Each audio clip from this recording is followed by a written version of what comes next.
Welcome back to the show. We want to thank Ty Downing for stopping by. It was good to catch up with him. You could tell he likes seeing that Greenwood helmet out here. He misses it, but I think at the same time, he's enjoying himself at IU and pretty impressive coming in as a freshman and starting. He was starting right away, and then he had that unfortunate injury, but he seems like he's going to be a valuable piece for the Hoosiers. Isn't it amazing how these young men change and young ladies change over, because we've been following Ty and a lot of these student athletes since they were freshmen. Yeah. And I mean, just that 1 year from high school to college, physically they change. Oh, definitely. And I think we had Ty Downing on the show as maybe a sophomore. Yeah. And even that, it's just interesting to see. He was shy, wasn't he, back then? Yeah. That's okay though. Yeah, absolutely. Absolutely. It's a good thing we got the football stuff out here anyway, because we're going to take this opportunity to refresh a little bit. Football is not too long away. The dead period ends July 9th. Teams can start practicing on the 11th, July 11th on a Monday. Talked to John Pettit this week. He will not start practicing till July 14th, but we're getting close. So, obviously, there were some changes last year. Right. Teams switching classes, teams switching districts, some teams switching both. So we thought we'd refresh everyone before the football season starts as to where some of these teams will be next year and how the districts shake out. So in our area, we had about 6 teams that are switching classes entirely. Clinton County goes from 1A to 2A. They are put in a very difficult district. Monroe County leaves 2A and goes to District 3. Russellville, the biggest change by far, going from Class 3A all the way down to Class A.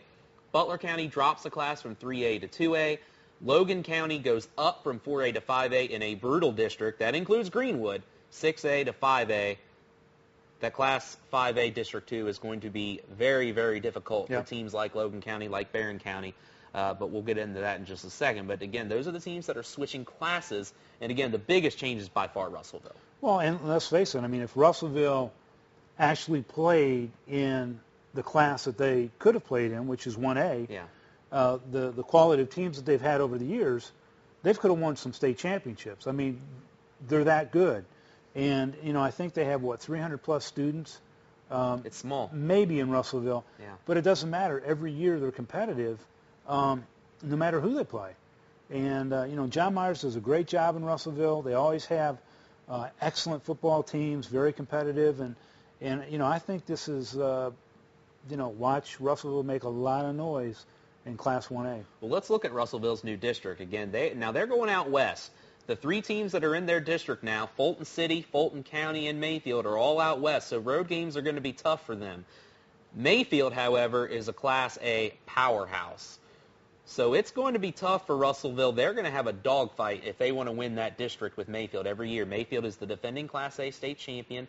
They were the runner-up the year before, so they could have their hands full with Mayfield. They have a very strong tradition there, and they bring out some good teams. Well, and you're right. The thing about Russellville that a lot of teams don't get to see, Russellville has incredible speed. They always have. And that's sometimes, if you're not used to playing against a team that has a lot of speed, it's tough to get your arms around. It's tough to compete against them. Now, Mayfield, it'll be interesting to see how that works out because they are so dominant. But, Russellville's played Danville, who in years past have had really, really good teams, big teams. And they've done very well. So, you're right. It's going to be something to watch. Let's move on now to Class 2A. 2A saw several changes. Butler County, as we mentioned, left 3A. They are now in 2A. They are now in a 16 district with Hancock County, McLean County, Ocaf, Todd County Central, and Union County.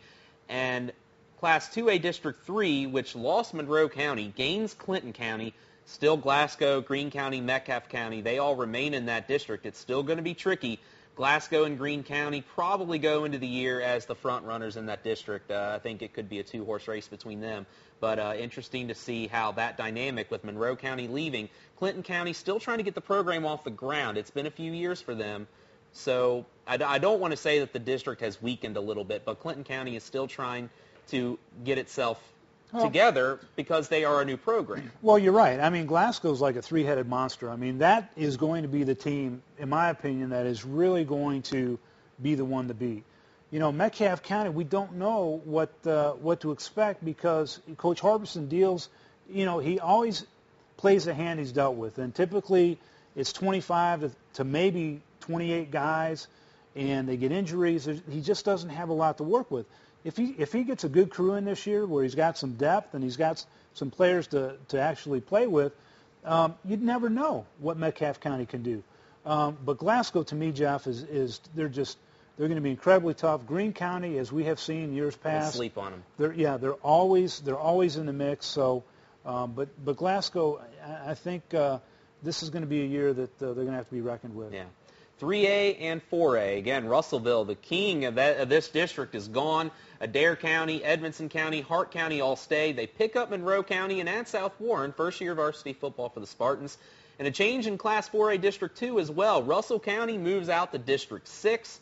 They pick up Breckenridge County, and they also lose Logan County. ACS, Franklin Simpson, and Warren East. Breckenridge County, they've struggled the past couple of years, so it could be a 3-team race there for the next year or so. But interesting district there as well. Yeah, I love this 4A District 2 with East and Allen County, Franklin Simpson. I mean, those are 3 schools that have great tradition, a lot of rivalry there, and it's really, who knows what's going to happen there. But Coach Hood's coming off 2 undefeated regular seasons this year.